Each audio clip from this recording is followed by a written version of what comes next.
What's up guys, Spin Firearms here, and today we're going to be talking about two handguns that are very similar in many ways, but also very, very different. Today we're going to be talking about the IWI Masada Slim, which is 13 plus 1 total rounds for 14. And the Glock 48, which is 10 plus 1 for a total of 11 rounds. So right here you are getting a 3-round difference with a very similar size setup, which we will compare. Now, I just recently put out a video. They got a lot of negative feedback about the Glock 48. And what I meant was, the video was called, Since When is 10 plus 1 Not Enough? In terms of capacity, right? And what I meant is, if you're carrying something 13 plus 1, that doesn't mean go and start carrying less rounds.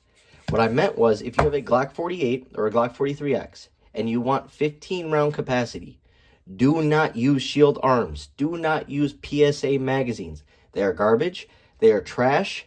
They literally have taken advantage of the market and literally tricked you guys into thinking that it is a smart way to go. I have had terrible run-ins, not with my S15 mags, but my Z9 mags from Shield Arms. And they just sent me the same exact springs, and in 4 weeks later, same issues. Now, my S15s have been reliable, but what I meant is keep it 10 plus 1 for a Glock 43X or 48. Don't mess up something in terms of reliability. The reason why we carry Glocks is not for innovation, it's reliability. So if you want something that's 15 plus 1, go buy a Hellcat Pro, go buy a SIG P365X macro, something of that nature. So that's what I meant by that. Anyways, the Glock 48, 10 plus 1 of reliable rounds, right? It's going to go bang every single time. This is about as simple of a Glock 48 as can be, right? It's not optics ready. It's not MOS, so it doesn't have that rail as well. Excess sights on there that I put on there, and then other than that, just an Apex trigger. A very, very smooth shooting handgun. Now for me, I like shorter, smaller handguns like this that you can change the size. One thing that's big for me is with the Glock 48, I can only wear it in certain conditions with certain clothing because you have a Glock 19 size length, right? But in terms of drawing, that's where something like this wins, right? You're going to have a nice, clean, even, smooth draw because you get a full purchase on that handgun, unlike something like a Glock 26, right? So that's a definite benefit. Also, the barrel length of this versus a Glock 26 is 0.7 inches more. And on top of that, I'll show you in a second, we're going to do a size comparison. But that really helps with recoil and as well as accuracy. I used to think the 43X was the better of the two. But once I started shooting more and more and more, you realize the 48 is the superior model. Now, obviously, it's larger, it's less comfortable, and therefore, I don't carry it as much as I would actually like to. But it's actually a really, really solid handgun. And a really nice upgrade for it, which I know you're going to say, don't upgrade your triggers, blah, blah, blah. I have probably 15 Apex triggers across Smith & Wessons, Glocks, Springfields, literally all sorts of different brands, and I've never had a single issue. This handgun has thousands of rounds through it. Not a single problem. Nice, smooth, clean, really well broken in. Probably sitting at about 4.5 pounds. Still has a nice defensive wall to it. A nice, crisp, clean break. And very audible, tactile. Really pushes back, right? Absolutely love the Glock 48. Next up is the IWI Masada 9 Slim. Now, I have nothing to do with what's going on over there. This is just a handgun that I bought, however many years ago, and it is what it is, right? I've gotten a lot of crap for owning this handgun, which is pretty dang ridiculous. One thing you'll see in the comparison is they're opposite. The Glock 48 and the Glock 43X get thicker towards the bottom, and it gets skinnier towards the slide, whereas the IWI Masada Slim gets thicker in the slide, but thinner in the frame. Right there, you can see that the Glock 48 is actually a little bit longer with less capacity, while being wider in the frame, which is very interesting to think about. It doesn't really make sense, but then you realize Glock still uses polymer on their mags, so it makes 100% sense. Now here's slide to slide, and there's barrel to barrel. And that Glock 48 barrel just protrudes just a little bit at the end of that slide. And one win I will say with this Glock 48 is the finish. I'm a big person in stainless steel and silver variants and stuff like that.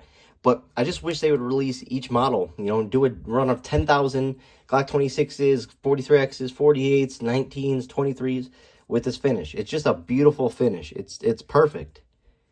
Very, very minimal wear. Absolutely love the Glock 48. Now back to the Masada. I think this is one of the least talked about handguns that deserves more attention. simply because of not only shootability. Like I said, the Glock 48 is great because it's long, heavy slide, a little bit more muzzle flip, but also very little recoil. The Masada Slim is heavy and thick and a wide slide. The shootability is just on point while still having that thinner frame for concealability. So it's actually a really nice carry piece, a little bit easier than the Glock 48, and a little better shooting than, you know, the 43X for everyday carry. Now, I get a lot of crap for owning this, like I said, but I'm a proud owner of it. I think it is a great shooting handgun that is sat in safe a little too long. Now, you got forward serrations, rear serrations, no rail on this one, not a big deal. For my carry guns, I typically don't have a light. I have a couple models that do have lights that I'll take out if I am going out, but I go to bed pretty early. I have a big family. Anyways, nice big trigger guard right here. 3-dot sights, even though the two in the back are blacked out, but the dots are still visible. Textured rear with a little U, if you can see the U, and a white dot non-tritium front sight. Controls are really nice. If you like releasing the slide, you're going to love that. Takedown, a little bit more of a pain in the butt than a Glock, but you know what, a handgun isn't. Everything functions really well. Very smooth racking it. Now let's get to the definite best part about this handgun. That trigger. You have a nice size trigger guard for gloved fingers, but also crisp and clean. It just doesn't take much. It's a little bit more of a rolling break than that Glock. Not as, you know, hard of a wall. But look at that reset. Let's watch that reset one more time.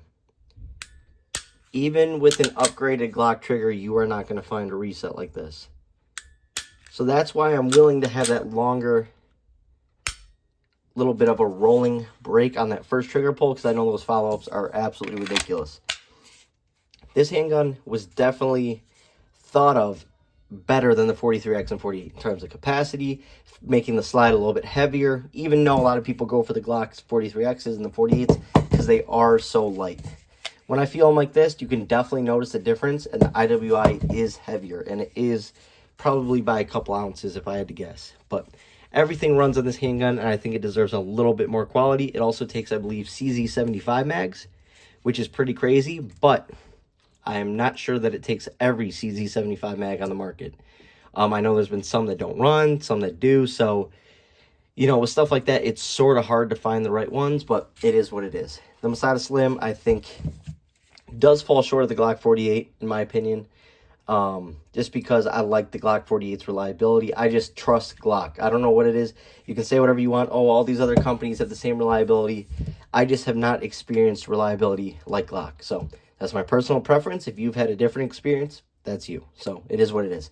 But if you did pick up the Masada Slim for basically $50 cheaper than your average Glock 48 and 43X, I would not be disappointed at all. It's a heck of a gun. The one downside as well with this is not a lot of holster options, aftermarket support, and so on. But honestly, the only aftermarket support you need for something like this, because it already has texturing, capacity, all that, would typically be tritium night sights if that's what you wanted. But for carry, you typically don't even use sights. You don't really need tritium sights for this. Really well made. You can tell it's a beast. IWI makes solid products, so you cannot go wrong with either. Two great handguns for everyday carry. Flip a coin.